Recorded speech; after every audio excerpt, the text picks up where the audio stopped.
listening to my speech today. My speech today is about the opening face-to-face classes in the Philippines. So let's get started.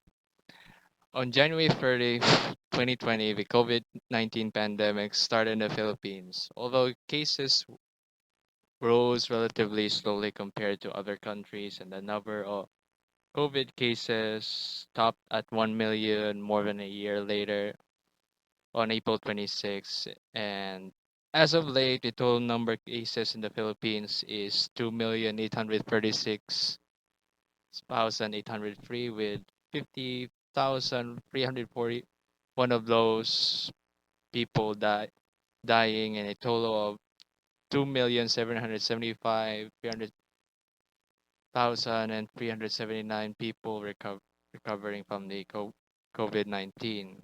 So it's not that bad compared to most, but still 50,000 more than 50,000 people died, and surely more will die in the upcoming months if the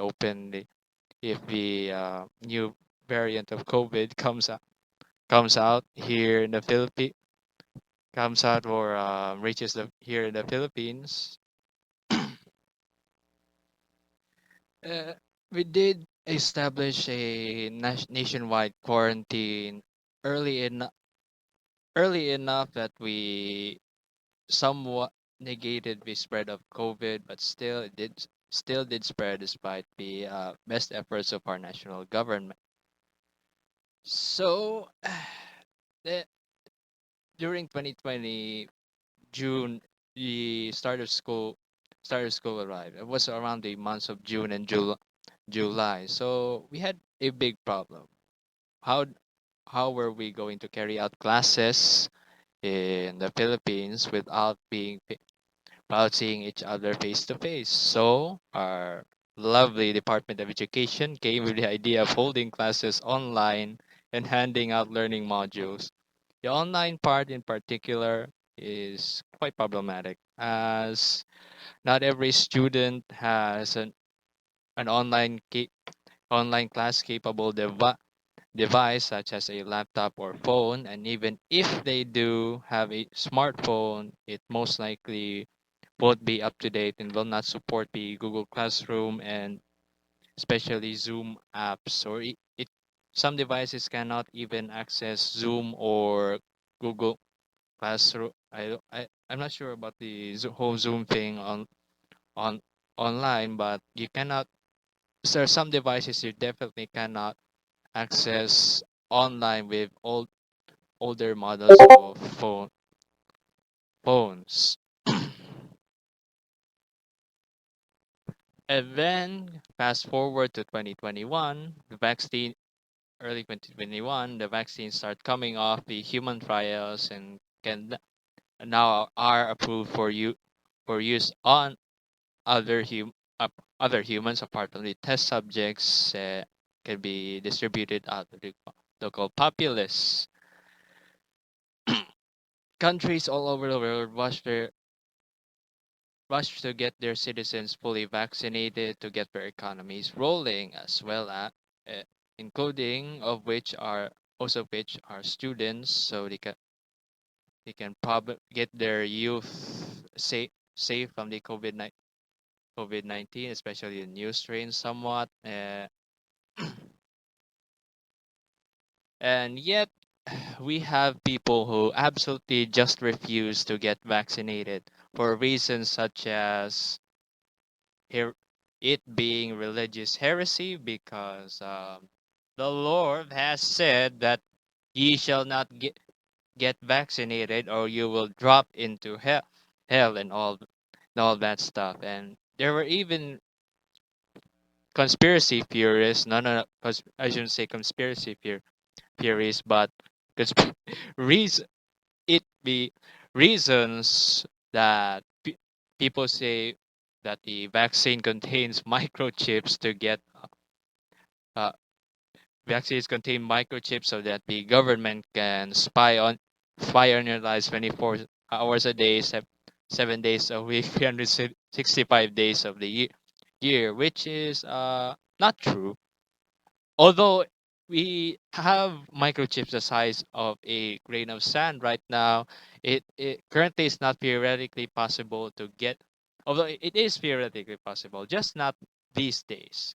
Currently, our technology is very limited, and we can't get the vaccine, can't get microchips into the body, but it exiting out the body. So here comes our issue.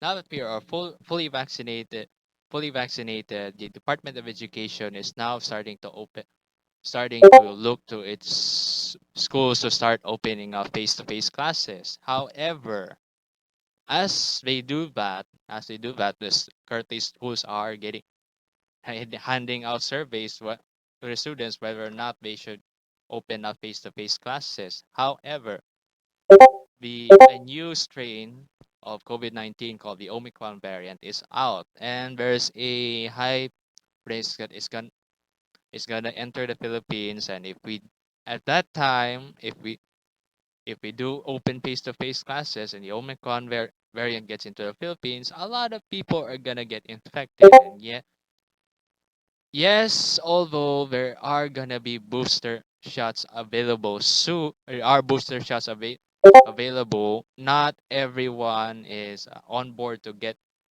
booster shots, and scientists don't even know if the booster shots help, or the other vaccine vaccine brands even need to get booster, even it's possible for the other vaccine brands to even get even contract the new variant. And yeah, yeah that that was that was it. Schools is now starting to open up face-to-face classes, and is it a good idea? No, it's not. And here are three reasons why. First off, you have First off, yeah, there's a new COVID variant. Although, yeah, people are most people are already vaccinated. There are some vaccine brands that require you to get booster shots to defend yourself against the new variant, and scientists don't even know fully if the other vaccine variants are completely safe from a new strain of COVID, of the Omicron variant, or as memers would call it, the Megatron variant. Uh-huh. Second is opening face-to-face classes just means that students are gonna have a lot of exposure to the outside world and to each other, thus increasing rate of infection, thus the chances of getting infected. Uh, reason why is that to put in perspective, a lot of students, especially college students, study at universities that are half the country away from their current home. So if you want to attend the face-to-face classes, you have to travel half the country to get there. And to get there, they need a ton of documents. They had to also take multiple swab tests to ensure that they are absolutely safe from the new variant. Uh, all of which you have to prepare yourself and pay for yourself, which is the swab tests here are really really expensive, by the way. So third is it's unnecessary. Seriously, it's just unnecessary.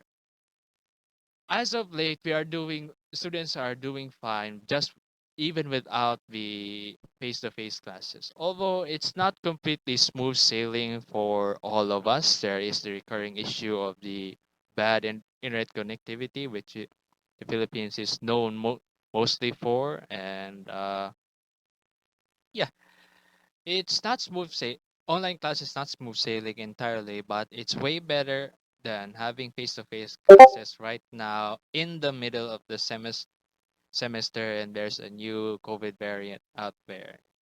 For us students, it's a scary thing. Although it's exciting to see each other's faces in real life, but yeah, it is a danger at best. So that was it. Thank you everyone for your time, and I hope you have a good day.